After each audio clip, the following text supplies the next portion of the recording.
Aspiration and/or injection of the wrist is done for a variety of indications, including diagnosis of a swollen joint and steroid delivery for conditions such as inflammatory arthritis. The most common approach to radiocarpal injections is via the dorsum of the wrist and is illustrated in this video. Radiocarpal joint injections are done through the soft spot just beyond the radius. This can be found by palpation. You can also identify this by palpating for Lister's tubercle highlighted here, and then letting your thumb slide distally into the joint space.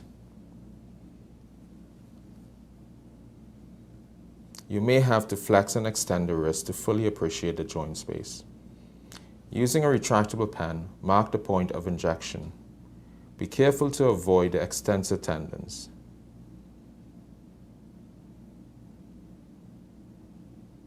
The injection is done with the forearm prone and the wrist slightly flexed.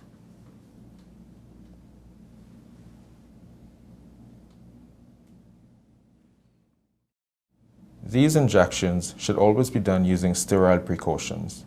A no-touch technique is used, meaning that once the area is cleaned, it must not be touched with anything but sterile needles. Scrub the site and then clean in an outward fashion. I am using a solution of 2% chlorhexidine and 70% isopropyl alcohol.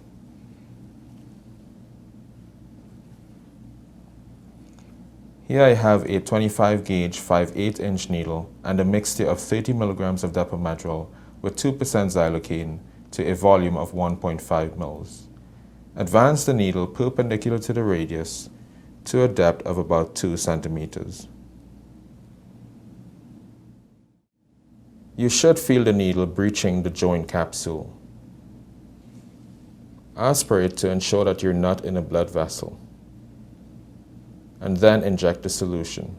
It should go in freely. If there is resistance, slightly withdraw and adjust the needle accordingly. Dry the area and apply a bandage. Have the patient move the wrist to disperse the medication.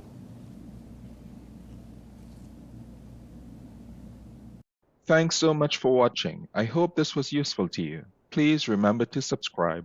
There are lots of other videos including other injection techniques and physical exams. Thanks and bye for now.